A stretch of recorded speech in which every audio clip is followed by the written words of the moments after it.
Such a time as this.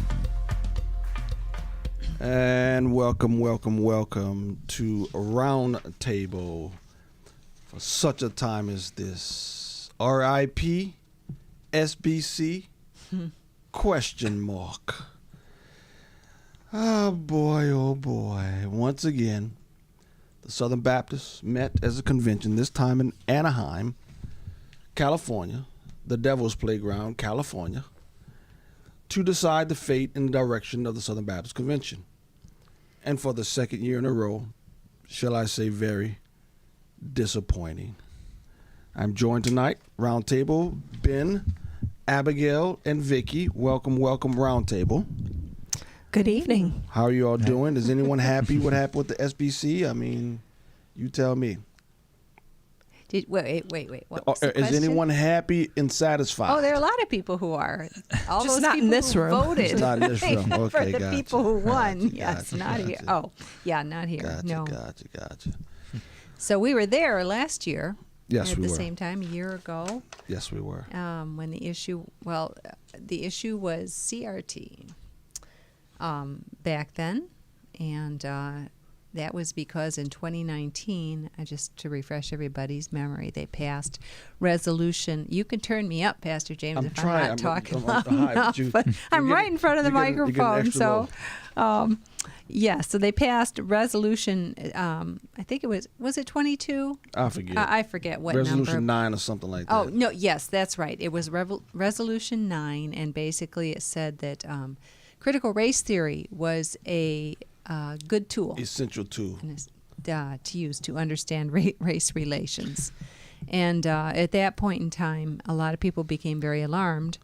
I think CRT was just starting in a way to become known in Christian circles, at least like at your basic church level. It was known because Albert Mohler was pushing it for years. Right, but at the seminaries. But we didn't really even become. It was that fall that wasn't it that fall that we had a little bit before where it started to be a campaign issue, but it was going on for a while. Eric Mason had written Woke Church a few years prior. What happened? True. And it came front and center. What was it? It was 2019 when they passed Resolution 9. Yeah, but when did what was that? Matt Chandler gave the the MLK 50. Was it 18, 17 to 18? That's when it became a hot topic, and all the not resolutions, the proclamations were signed for and then against and all that stuff. So that's 2017, 2018. I forget which one. Right. But I remember that there was a lot to do to get up to speed on even understanding what the heck they were talking about. I tell you what, we've been doing this for 3 years. It was 2018 because that was one of the first videos we did on For Such a Time as This, Critical Race Theory, and David Bell being one of the fathers. So I remember doing it. Derek Bell. David or Derek? Yeah, Derek it's Bell. Derek. All right, that's 2018 then. That's when it was hitting. Because that was a topic. That was a hot topic when we first started For Such a Time as This. So that was about 2018. Well, it became front and center in 2019 at that convention. And so, a lot of conservative Baptists were very upset, and they wanted to organize and push back against this. And it was discovered, and they must have known something about it. But like you said, it has been taught in Southern Baptist seminaries, all of them, as far as I know, now for a number of years. And so it just kind of all came to the forefront there. They organized, but then the Southern Baptist Convention did not meet in 2020 because of the lockdown. Mm-hmm. And so last year was the year and it was in Nashville. The convention was in Nashville. So they tried to rally all the conservatives, to get Mike Stone elected, who was, as far as we know, he was the conservative candidate. He's a good guy, yeah. Yeah, and start turning this ship around. And at that point, we found out, I think, when we went there, that there were all kinds of things going on. Lots of shenanigans going on. Corruption it seemed like at every turn. I remember the North American Missions Board is supposed to have open books. Well, that's according to their bylaws. They're supposed to. They're supposed to open the books rules to any. They're supposed to open the books to any cooperating churches to make sure that the money is not being misused. And they refused, flat out. They just said no. Not doing it. Talk about a red flag. Yeah, exactly, red flag. Goodness. It was at that point I said, not another dime. Southern Baptist Convention will not get another dime from New Hope Community Church. They were under accusations. There were accusations that they were misusing the funds, handing out sweetheart deals to their allies, $1 million advances on books that hadn't been written yet, no drafts submitted, anything. So in the midst of corruption, still refused. No, not doing it. And now, that situation stands today. As far as I know, they didn't even revisit it. No, they didn't. The issue. What does that tell you? Yeah, it's problems. But anyway. So anyway, there were a lot of issues, and I was struck at that time, Pastor James, that the biggest issue was that the messengers, and for those of you who aren't familiar, and I wasn't with the whole way the whole Southern Baptist thing works, the Southern Baptist Convention is a voluntary organization of churches. Yes, it is not a denomination. Most people get that wrong. Southern Baptist Convention is a convention of churches, cooperating churches.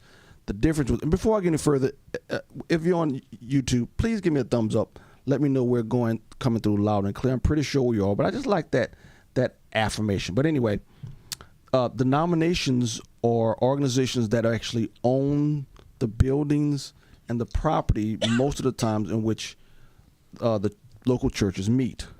And so you can have someone from the corporate office 2 states away come in and dictate what happens at the local church.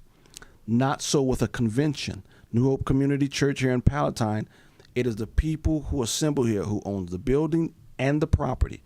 There's nobody outside of the entity of the local church that can come in and dictate to New Hope what happens. That's the difference between a denomination and a convention. So the Southern Baptist is not a denomination, it is a convention. So it's an organism of cooperating churches supposedly centered around the gospel. And missionary, I mean, they have things they would work together, church planting, sending out missionaries, Absolutely. Where you can do in greater numbers. Yes. Well, at least the theory goes. Yep. More hand effectively. out millions of dollars to your friends and slander those who are against you. Yes, that's what the Southern Baptist does. But anyway, yes, so that is the difference between a denomination and a convention. Excuse Excuse me, I got an itch in my throat tonight. Mm-hmm. Okay, so anyway, Mike Stone, the candidate that we supported, lost. And there were some other red flags. Like I said, that one of the thing that really struck me was that the messengers, and those are the people who the individual churches who are members of the Southern Baptist Convention send to the convention to vote. Yes. Basically. And so we were messengers that year, and there were some amendments, and I won't get into any details, but there are 2-3 amendments that came up that I just couldn't believe the way the messengers voted. Yep. Because I'm like, do you understand your Bibles? It was not good. I said, well, this is the reason this convention is in trouble, right? Yep. But so we decided, New Hope decided to end our relationship with the convention at that point. After that, yes, the decision was made leaving that, and we had pretty much known if it did not go the right way, we were gone, we were done, and so we made a decision then, and then it took some time for us. I think earlier this year we officially parted. Officially, what I mean by that, technically there's 2 ways you can leave. Don't send any money, which we did not after last June. But we also sent in letters to all of the entities saying, we're gone. Please don't send us anything else. And by the way, we think you are a heretical organization. We'll pray for you. So, which actually we need to do. Well, we have, but we need to do probably a little more. Anyway, so, but there were a lot of conservatives still hanging on and having hope for the future. And you have been in contact with some of them, Pastor James. Good meaning, well-meaning Christians who just see it a little differently than us, who's going to try to fight for the kingdom in the Southern Baptist Convention. Those from the Founders Ministry headed by Tom Ascol, right? And then also some people in the Conservative Baptist Network. And they are the people in the Founders Ministry are part of the Conservative Baptist Network. No, 2 totally different entities. But I think it's still a lot of the same people. No, it's not. The Conservative Baptist, I am positive. The Conservative Baptist Network actually formed because they're not Calvinists. Oh, so interesting. They formed alliances to defeat. I see. The greater enemy. That's an in-house debate. The Conservative Baptist Network and the founders recognized that's an in-house debate, and they were forming allegiances against the J.D. Greers and the Ad Lintons. And the Al Mollers. And the Al Mollers, who they saw, well, I hope... Or maybe not.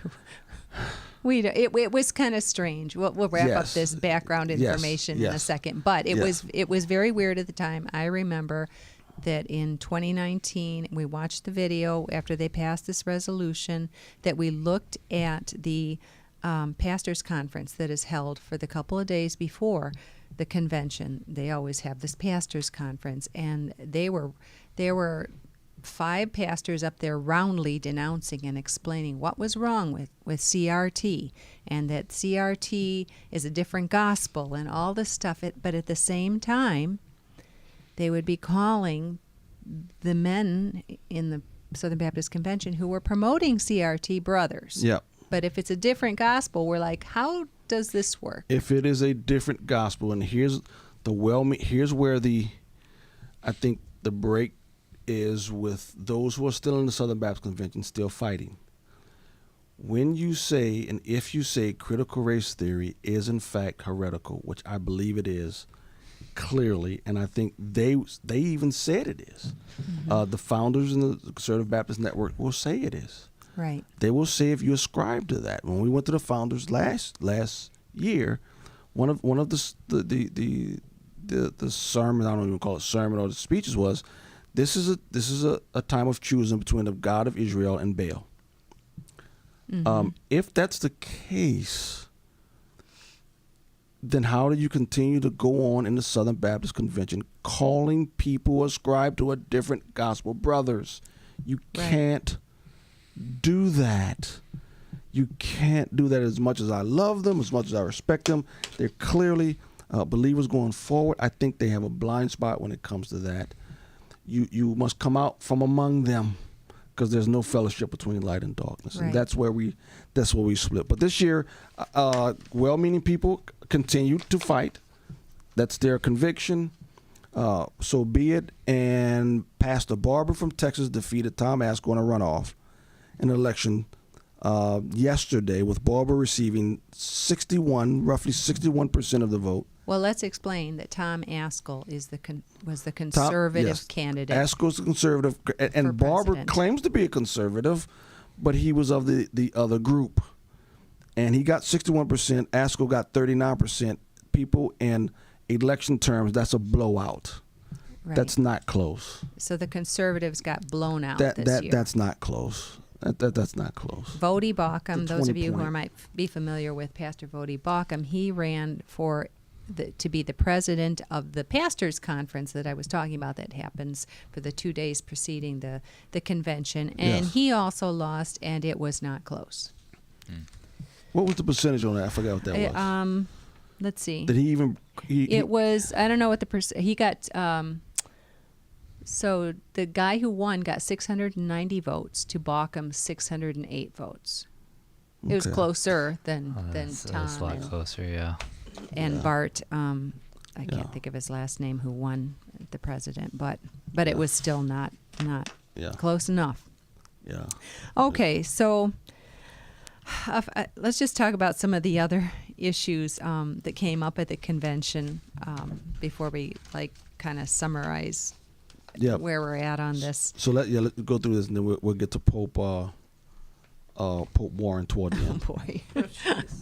That's what they call him, the Pope Warren. Okay, so here, just a little funny and scare quotes. There's nothing funny, Abby, that about this. But go there ahead. was a survivor care room at the convention. Survivor care room.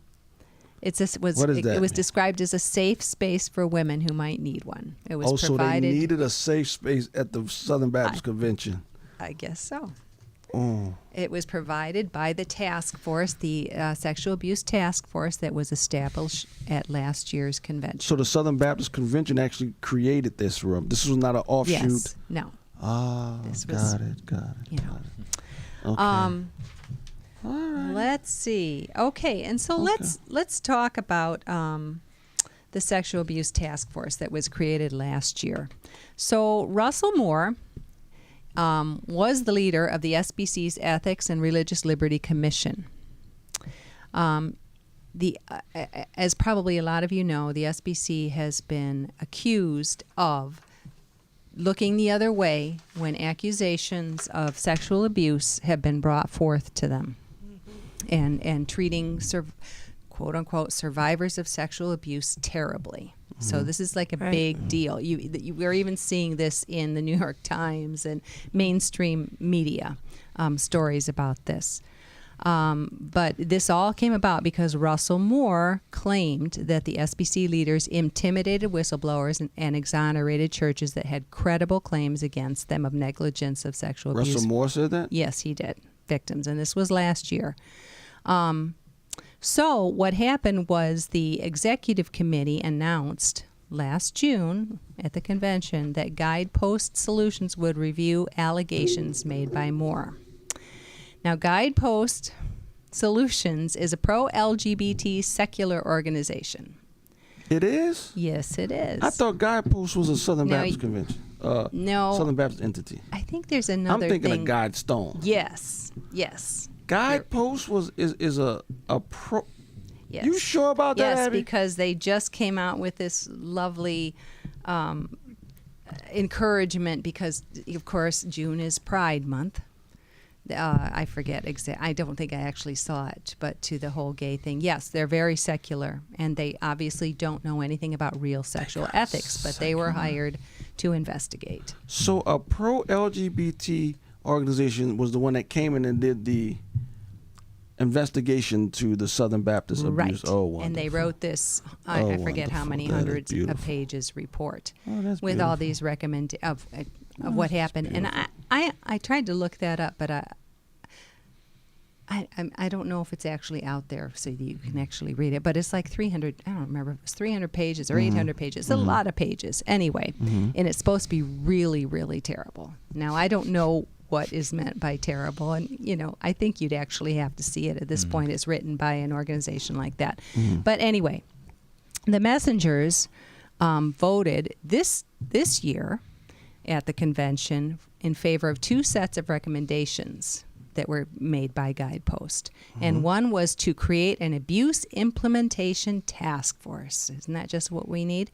And then also to create a ministry check database to keep track of church leaders accused of sexual abuse. Now, churches and other SBC ministries would report names of those who have been convicted or had a civil judgment against them for sexual abuse. That's reasonable, right?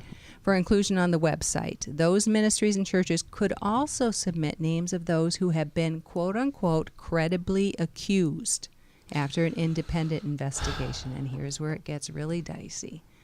Credibly accused. What does that mean? Is that proven? No. That means it might have happened, and your name can end up on this list. So they are going to rely on the churches who are supposedly already covering up the abuse to report to this group abuse. That's in essence what I hear. That's foolish. So you're going to ask the criminal that when he No, I would assume the survivors. Oh, the survivors are the one that's called? Well, it says the churches and other SBC ministries would That's report what these I names. thought. Now, it could be that that they just want, because these people tend to be those who really do it tend to be serial abusers. Right. In the church. Yeah. Well, So that if you're hiring somebody, you can go look at the checklist and say, is this person's name on that list? So instead of putting a name on the list, how about they call the police, and now the person has a record that's now searchable when you do the background check? Right. Well, they're supposed to do that too. Well, it says the names of those who have been convicted or had a civil judgment against them. So that would be, but the problem comes about putting people on the list who have been, quote unquote, credibly accused. What does that even mean? It hasn't been proven. It might have happened. And so once again, if the issue is that churches are covering up sexual abuse, by creating this, you're not going to ask the churches that are covering it up to now report to this entity. So you're asking the criminal that once he commits a crime, call this line and tell the entity that I committed a crime. That's what it seems like you're saying to me. How are you going to enforce this? Who's going to be independently? Again, you're asking churches who are covering it up to report themselves. Is that what? Well, is that's that what's going on? assuming all churches cover it up, which I don't think anybody has said. But that's the issue. The problem they're having is that churches are covering it up. Right. A church that's not covering it up, you call the police. Yes. And he's already has a true. record, and now whenever you do a search on him, he's going to pop up. Right, The because you issue would is assume that you would check the police record and have a background check. Just to show how crazy it's this so sounds. stupid. Yeah. So by creating this task force, you're now asking the churches that you're accusing of covering it up, Right. to not report themselves to I this see what task you're force. saying. Yeah. Yeah. Yeah. Well, okay. maybe there's one person within, a church who's willing to report. I don't know. I mean, why is it a bad idea? I'm just pushing back a little. Here's why is it it's a bad idea? You need to call the police first and foremost. Sure, but what's wrong with having a secondary? Because what you're literally doing, you're asking the group that you're claiming to cover it up to report themselves. Because the idea is that all these churches have covered up sexual abuse. Yeah, that's what they're saying. They're not talking about the churches that they call the police whenever something happens. You call the police. They're not talking about them. They're not talking about law-abiding churches. They're talking about churches that cover it up. And so creating, they're trying to address the problem. That's right. They're trying to address the problem. The problem is you've got churches who aren't reporting sexual abuse to the authorities. So why on earth would they? You created this wonderful entity that now all of a sudden they're going to be beholden to. That makes no sense. If someone is committing a crime, particularly of a sexual nature, call the police. Yeah, but sometimes you can't prove it. It may So- have happened, but- and these So now you're things gonna- are hard to prove. So now you're going to report someone for sexual abuse that's Yes, not that isn't convicted. Now proven. you're opening yourself up to a lawsuit, big time. I mean, and that's just wrong. I mean, Yeah, I mean, God has safeguards in His Word. But, Two like- witnesses, Yeah. and Right. When what if there are two witnesses? well, then you could prove like- it Yeah, with then police. so if there's But two But that witnesses, may not be a criminal. Might not be a crime committed. It may have been inappropriate, but perhaps not a crime. Who knows? That I don't know. Is it always a crime now?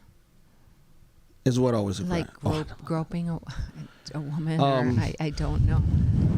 Okay, I see what you're saying, but I that's guess I'm just that's- not seeing why it's a bad idea to have this. because again, I can see it might not be effective necessarily and asking the solve the criminal- problem. That's what I'm saying. This is all show. It's You're asking a silly, criminal to report I think. themselves, or you're asking someone who's covering up to report themselves.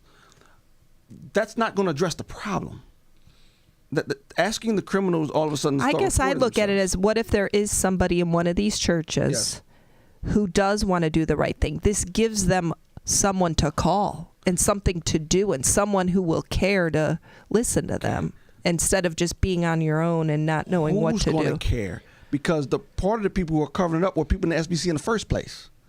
They're the ones that's covering I it up. don't know. That's what I'm saying. It's like Congress. It's like Congress setting up a group saying, if there's any problems, bring your problems to Congress, and we'll solve them. When Congress have a track record of being totally inept in solving problems. That's what the SBC is. I do think something does need to be done about Call the sexual police. abuse in That's the what you need to church. do. You yeah, call but I the think police. within the church there needs to be something too. In the outside the church, yes, you call the police, but within the church, No, even Well, within the that church. would If be- anything happens in the yes. church, we're calling the police. Yes. oh right, Yeah. right. Or if the police are called first, we still have to address it here in the church. Oh, absolutely. Absolutely. Right, for sure. But does this also prevent, like, you know, how moving someone who's committed something from one church to another, this maybe would When you do keep that from happening? When you do Wow. a background check on sexual incidences, that should come up. Absolutely. My point is, there's already a database. It's called the National Sex whatever it's called, Offender. Okay. Offenders Registry. It's already this. If you just simply report it. If you don't report it, these guys were covering it up. So that's all. That's all I'm Yeah. saying. So Well- unless you're down in Texas and immediate justice is meted out, Oh, you don't gee. need any of that. But anyway, okay, moving on. Okay. Well, one of the other recommendations of the task force is asking for $3 million to pay for reforms. And of course, there is also talk of creating a fund to care for survivors. Wonderful. Now, think about this for a second. This is a voluntary organization, right? Yeah. The Southern Baptist Convention. So if your church is a member and they're giving money to the Southern Baptist Convention, now your funds are going to be used because somebody mismanaged, another church mishandled sexual abuse. Mm-hmm. That's okay. To me, it just seems like this is not the job of the Southern Baptist Convention. But not only that, once you understand that it's a convention and not a denomination, the Southern Baptists can say whatever they want. There's no way to enforce anything that they pass. There's no way. The only thing you're going to set up when you have a fund now that you can give churches money for survivors. People money. Yeah, you're going to give it to people. Give to the support. Survivors. Yeah, survivors. Quote unquote. All you're going to do is create 1 million survivors overnight. Yep, That's what you're gonna with a create. lawyer by each one of Yep. their sides. Yeah, but Just line on up. yeah. So I just there's no way to enforce this. So these things really should be handled at the local level. They need to go to jail. If someone commits a sexual crime, they need to go. They need to pay the penalty. Right, for it. but also, I mean, the church has, like we said before, even if it's But reported obviously, yeah, straight that's away not to the happening. police or whatever, the church At some still churches has to it's not address it. happening. Yes. Yes. So what do you do with the churches that are covering it up? What's a better way to deal with it? Who to deal with? They should be held criminally accountable. If a church covers up a sexual abuse, that's a crime. Right. They need to go to jail. What I'm saying is, There should be an investigation, but it's not up to the Southern Baptist Convention. They have no way to do it. They're not prosecutors. They don't have jails. They don't have prosecutorial. I mean, it's still, again, what do you want the Southern? The only thing they can do is give away money. And the SBC, the way it exists, corruption. It's gonna be corrupt. Call the police as people go to jail. But Gotcha. But Yep. anyway, Yep. so let's see. So the two conservative candidates lost. So the question is now. So where do you go from here, right? yeah. And I think this is honestly, I think it's the most interesting question because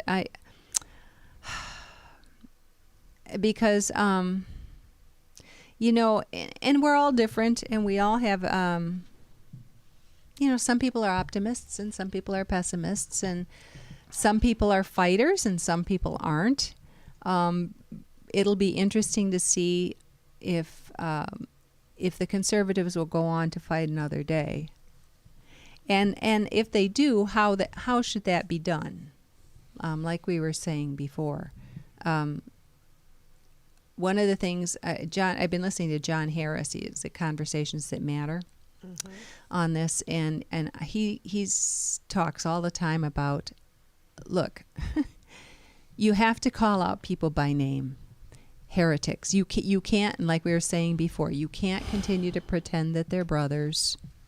And there are many biblical examples of this. I mean, Paul called out Peter.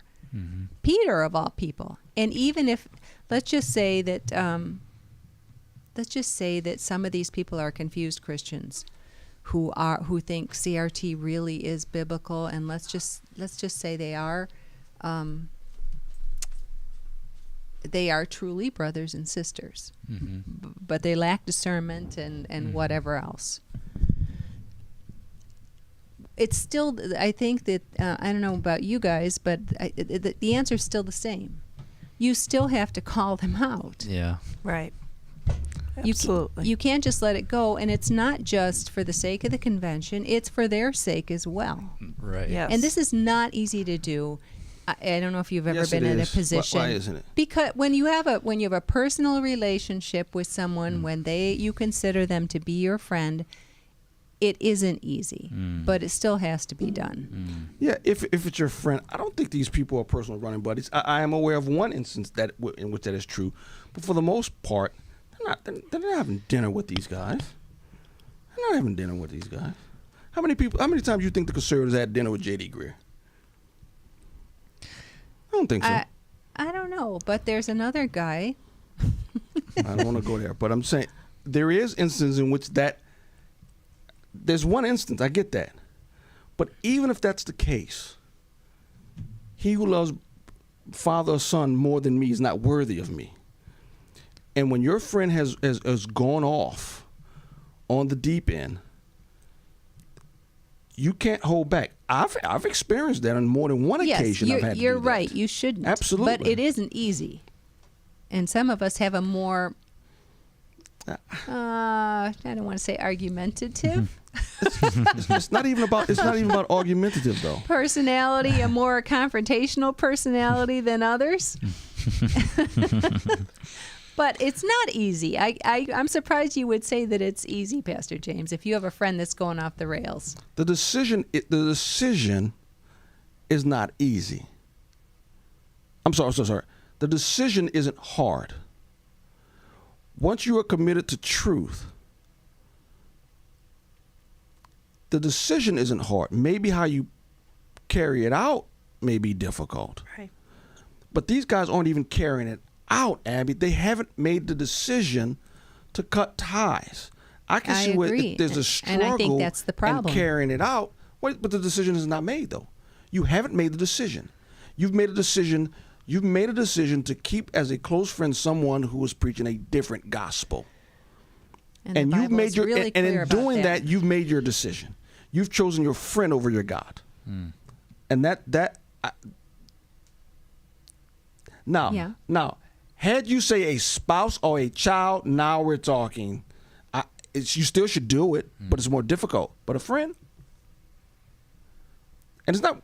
They're not close friends. They didn't grow up together. Most of these guys didn't grow up together. They're not having dinner by their houses once a week. They're acquaintances. They're associates they see at conferences. That's what they are. Truth be told, that's what the majority of them are. Associates you see at conferences and associates you see on Twitter. I mean, I think Al Mohler, for instance, has a lot of relationships with these, or had with these people. Okay. Still, at one point, Al Mohler lives in Kentucky. These other people live all over the world. I mean, all over the country.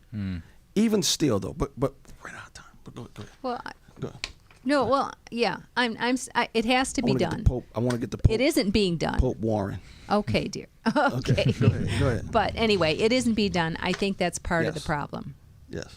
So we have another highlight, a couple of highlights on Pastor Rick Warren. So last year it was brought up that he has ordained women pastors. I believe there are 3 of them. And this goes directly against the Southern Baptist faith and message. So it's against the rules. So it was dealt with at this convention here. But it was really strange, the way they dealt with it. So so there was a motion to kick out Saddleback Community Church for having women pastors. And the Credential Committee's response, it was their job to make it I don't know if it's got voted on or, but the Credential Committee said that although these women have the title of pastor, we don't really know if they are serving in the function of pastor. And that's one of our clips. Rick Warren does some gymnastics, and he's Then why really do they good have at the that. title? Because he says, I'll teach y'all the difference between the gift of pastoring and the office of pastor. That's how he splits that baby. It's in our first clip. So the gift of pastoring and the gift of pastoring and the office of pastor are 2 different things. Well, which one do these women have? Not the office. They have the gift of pastoring, but they're called pastors. He calls them pastors. Yeah, in but his church. you're not following along, Abby. They're not in the office of pastor, but they have the gift of pastoring. That's You're right. how Rick Warren does it. I'm not following that. No, you got to. But they do have the title. Yeah, Okay. you got to have the wisdom of Rick Warren and his ilk to understand what's going on. But anyway, which I don't have. But anyway. So anyway, the committee said that they didn't know if they were actually serving in the function of a pastor. So Correct. it's okay. So it's all right. Correct. So are we going to play a little So clip? here's how he starts off. Here we go. You know, first, everybody welcome to Orange County, Southern Baptist. Of 149 Southern Baptist churches here, 90 of them started by Saddleback Church. Wow.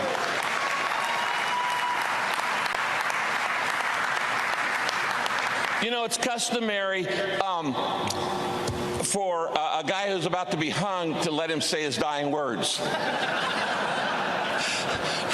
I have no intention of defending myself. I have taught my kids and grandkids for years. I am most like Christ when I refuse to defend myself. Amen.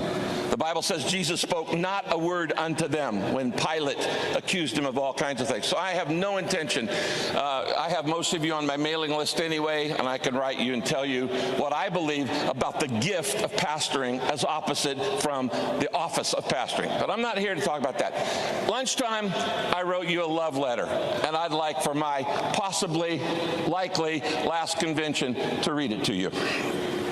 Kay and I could have not built Saddleback Church to its size and influence in any other denomination. I love Southern Baptist. I am a 4th generation Southern Baptist pastor. My great-grandfather was led to Christ by Charles Spurgeon and sent to America as a church planter. Saddleback was sponsored by the North American Mission Board. I served on the staff of the California State Convention and the Texas State Convention as a teenager. Billy Graham picked me up when I was 18, and for the next 52 years mentored me, because I started at 16 years old, hired by the California Convention to preach youth revivals, and I had preached over. So he says he's not going to defend himself, and then launches into a 6-minute discourse of defending himself. But well, no, I think he's splitting the hairs there, because he's not actually addressing the issue. What he's doing is telling how great he is and everything he's accomplished. Oh, see, Abby, that's a trick. I'm not going to defend yourself. I'm going to tell you how good and compassionate and loving I am. You are defending. How successful I've been. Exactly. You're not addressing the issue, but you are making an emotional appeal. Yes. And then since you're defending yourself, but he splits the baby, saying the office of pastors as opposed to the gift of pastoring. And I just. This is not the first thing this guy has gotten really wrong. But, I mean, if that's true, and I'm not saying it is, but if it's true that Billy Graham actually discipled him, Billy, you did a bad job. Or you can say maybe he did a good job. Well, now. That's a different discussion. Very charitable of you, Pastor. Billy ain't squeaky clean himself, but anyway. But go ahead. I think.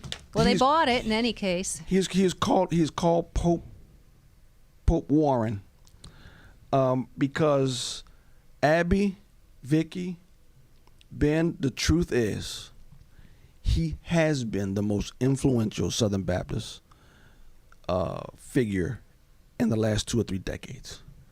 That is just the truth. And he was allowed to continue to walk, to function, to preach, if you want to call it, to teach underneath the guise and the banner of Southern Baptists. He was. Well, he was allowed to continue as part of the convention. Say that again? He was allowed to continue he and his church as a member of the convention. Yeah. Because ultimately that's, like you said, it's not a denomination.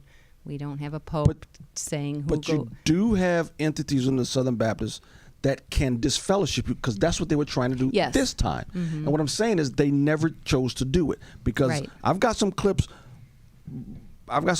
toward the end that's far more, to me, serious than what he's talking about with the position of women in ministry. Here he goes on.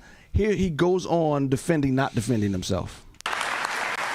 Because Southern Baptists taught me the value of a membership covenant. 78,157 members of our church signed our membership covenant after taking a 4-hour membership class. Because Southern Baptists taught me to emphasize the priority of Bible study. We now have 9,173 home Bible studies in homes in 162 Southern California cities. Because Southern Baptists taught me the value of church planting. As I already mentioned, we planted 90 in Orange County alone, and literally thousands around the world. Because Southern Baptists taught me to honor and love the local church, I've had the privilege for 43 years of training 1.1 million pastors. Sorry friends, that's more than all the seminaries put together. I owe you all so much. So I sincerely say, thank you, Southern Baptist, for shaping my life. What a humble speech he gives. So humble. So humble. He brought his resume and all the numbers. Yes. Took out his calculator. Yes, and this is a defense. You know what the defense is? I'm too big to fail. Yep. I can do whatever I want. Your seminaries, your wonderful 6 seminaries, I've trained more than all your 6 seminaries combined, people. You can bow down now and kiss my feet. And eventually, Vicki, they did. I'm too big to fail. And so we can talk about critical race theory. We could talk about kingdom race theory. We could talk about women in bat. This dude continues, and I'll say this: the mere fact that they continue to let this man go, I think this was a black eye on the Southern Baptists, but his defense, non-defense continues. You're never going to find another Baptist who agrees with you completely on everything. There are Baptist brothers here today who don't believe Jesus died for the whole world. But we imagine somehow get along with them. So as Western culture grows more dark, more evil, more secular, we have to decide, are we going to treat each other as allies or adversaries?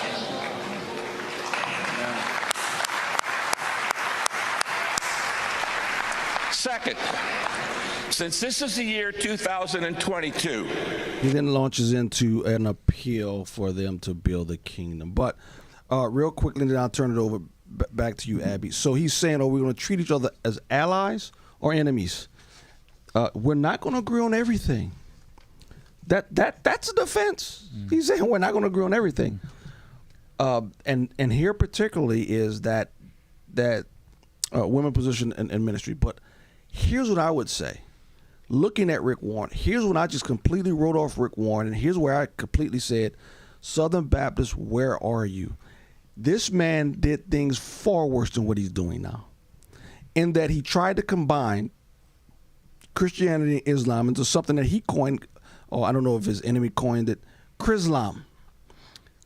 Rick Warren has combined publicly his efforts with Muslims. And he's saying he wants to work with Muslims and not compromise their convictions. Wait a minute. I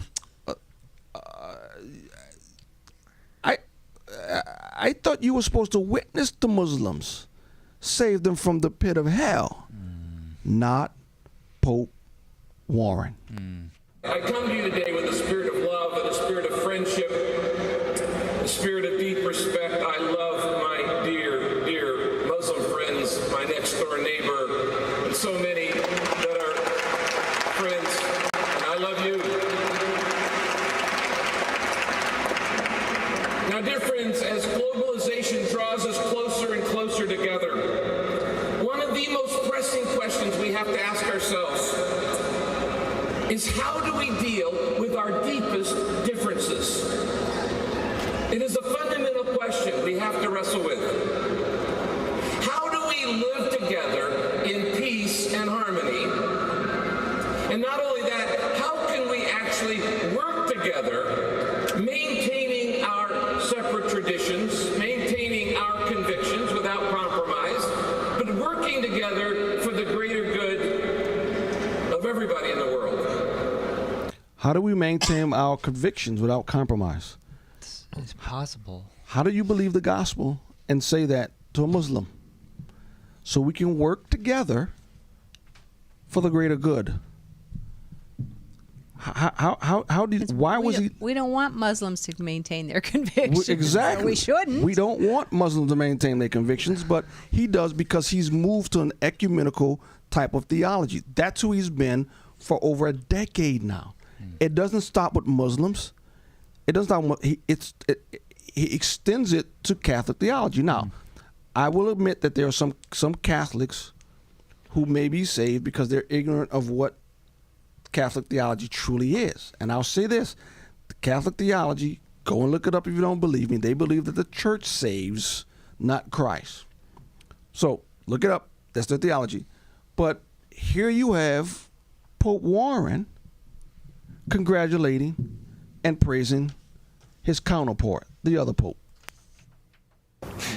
Authenticity, humility. Pope Francis is the perfect example of this. He's doing everything right.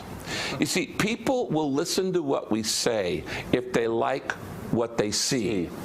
And as our new pope, he was very, very symbolic in, his first mass with people of AIDS, his kissing of the disformed man, his loving the children, this authenticity, this humility, the caring for the poor. This is what the whole world expects us Christians to do.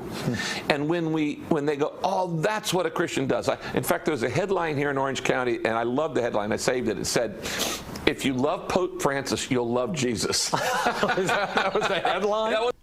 I wouldn't say that to the best pastor I know. That's crazy. That is crazy. Yeah. But here's my question. Why wasn't he kicked out of the convention for that? Embracing universalism 10 years ago. Why did the credential committees choose to overlook that? And that's just two videos. He did that over and over and over again. We've known who Rick Warren is for a decade at least now. Decades. Right. For decades. And now you choose to go after him? That just shows you, to me, it's just, and maybe they did go after him. Maybe I'm ignorant. But he should have been kicked out then, long time ago. But it is what it is. I think the Southern Baptists is in big trouble.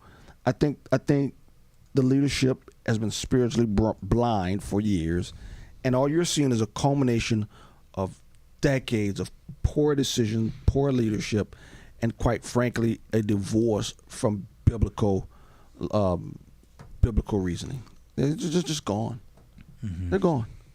And I think Rick Warren has been the biggest eyesore to Southern Baptists for a long time. But it is what it is. Well, he's obviously influenced many people. Yes. Yes. For the worse. Yes. In a lot of cases. It's not that it's interesting, I always ponder.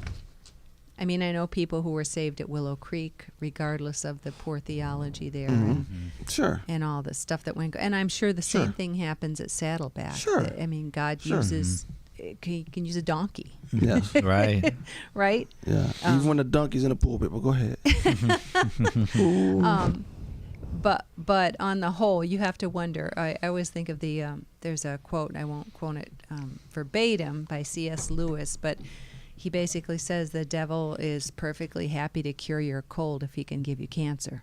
Oh. Yeah. So it always just makes me think of that with the influence of some of these churches and their leaders, and ultimately is if what they've done is just given the church gangrene, spiritual gangrene. Yes. What this real quickly, I just want to say, New Hope Community Church and myself, we are part of a new group of churches that is launching, called the Christian Emergency League, Unity Through Truth. It is a work in progress. It is ChristianEmergencyLeague.org, and we are going to partner with like-minded churches through truth. Not afraid to say what's true, not afraid to associate with those who are of the truth. You don't have to guess where we stand, and we're not going to vote on what the Bible already says is true. Christian Emergency League, if you want to look for an organization that is going to stand for truth, and we won't take a poll before we do it. But I just...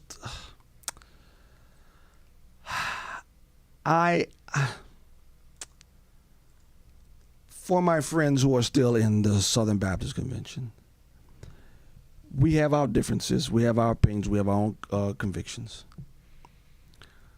But when it comes to the scriptures, ladies and gentlemen, boys and girls, we don't have the freedom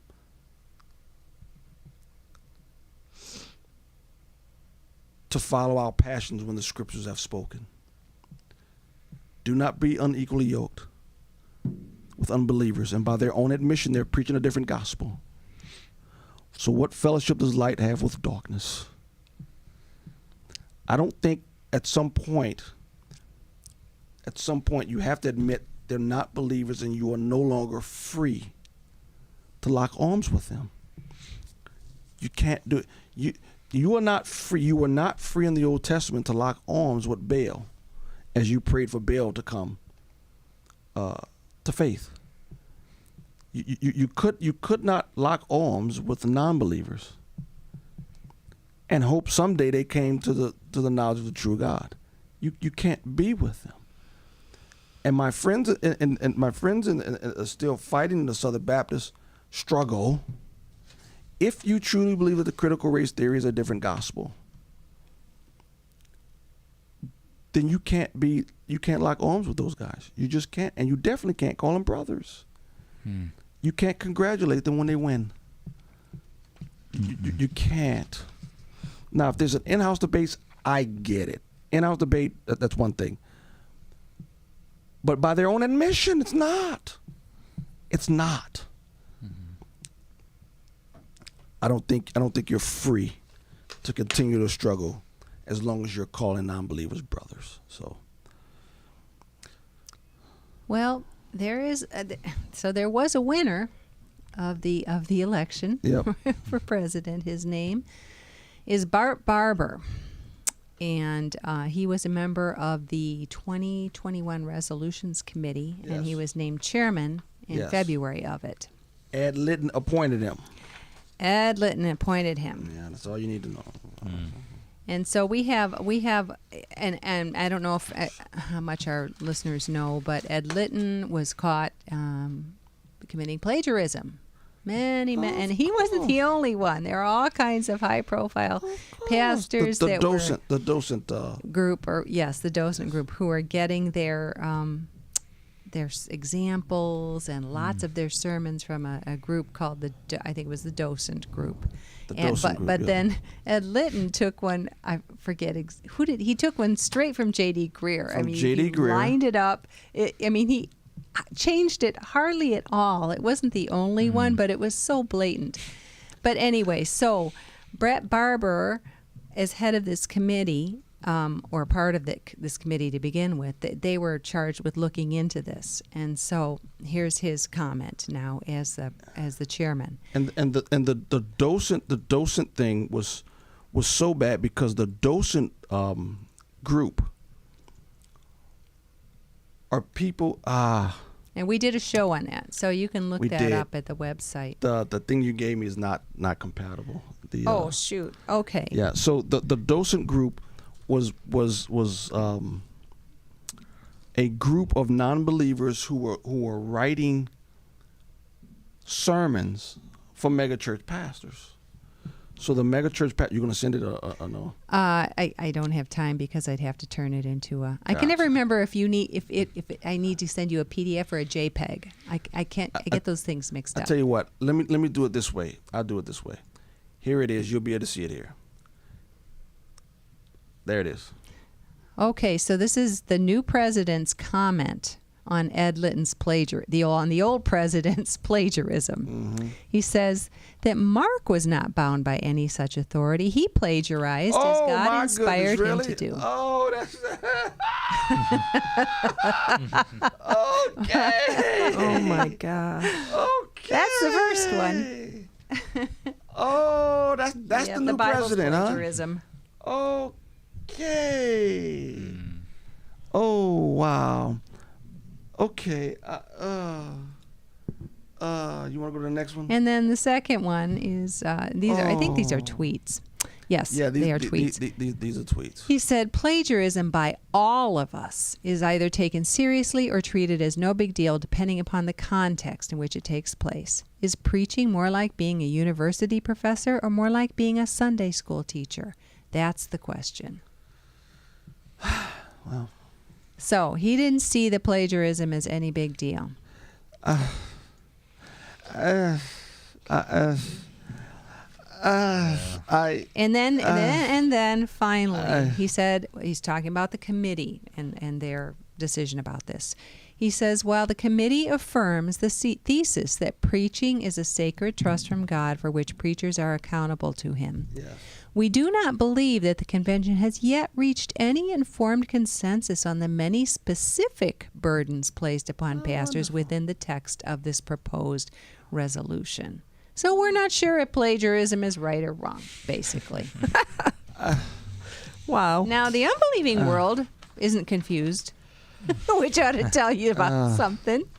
But so, wow. Is there a law in the Bible saying plagiarism is wrong? No. But it's so dishonest. And it is there's a level. I think it's stealing. There's stealing. Yeah, it's.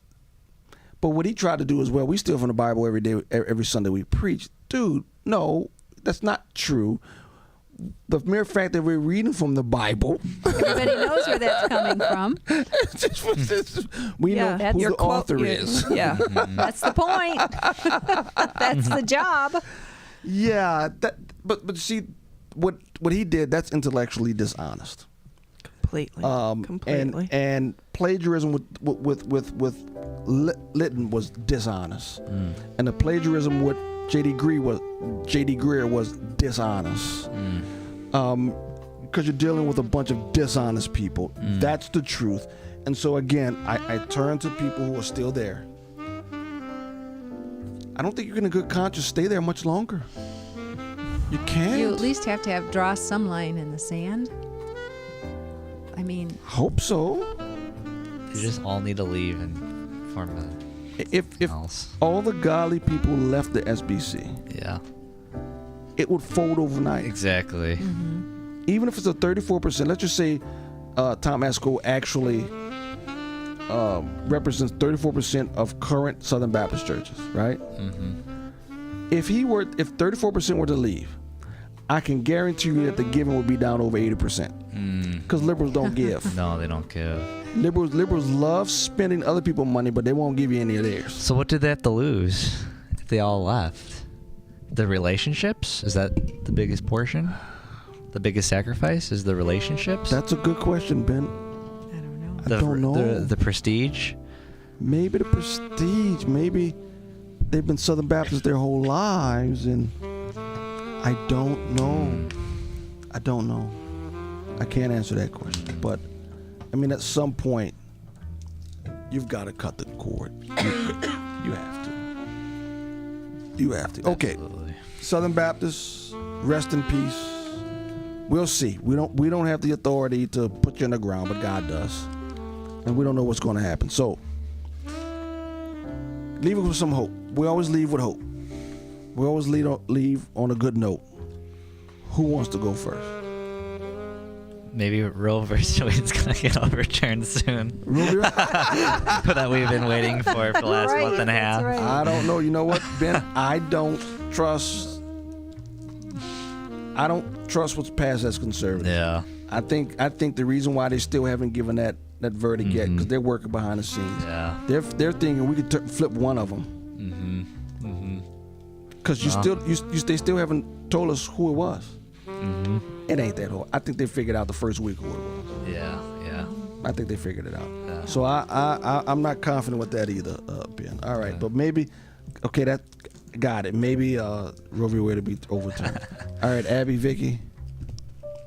I'm just glad I belong to a church that left the SBC immediately upon, seeing what the handwriting on the wall. And again, like I said one other time, if you don't have a church like this to go to, you can listen every Sunday at newhopeforyou.org. Oh, there you go. Correct. Abby. Yeah, and you know what? This has been such an education for me. And, What and is? Just watching everything that's happened, both in and inside and out of the church for the last couple of years in particular, and just how even such good people can have such big blind spots. And I know that I have blind spots myself. So it just helps me to. And when some things seem so obvious, I'm like, how could you miss this? But then good people do. I don't know. It's kind of humbled me because I have sometimes kind of a sharp tongue and very blunt, and then I realized, sometimes I'm really too hard on people. Well, I think Jesus is coming back soon. No man knows the day or the hour, but I know the month. It's October of this year. No, I don't know that. I'm joking. I really think he's coming back soon. This is just too much. And what I mean by soon, I'm not talking about the next month or so. I think within 10 years. I think everything's lining up. I could be wrong. But I believe the Lord is around the corner. The things, I don't have time right now, obviously, but there are too many things lining up. So I think the Lord is coming back. I could be wrong, but it's not wrong to be eagerly awaiting our Lord. So thank you very much for being with us again. Thank you, Roundtable, Ben, Abby, and Vicki. Thank you all, and thank you all for listening. God bless, and Jesus is still on the throne. Good night.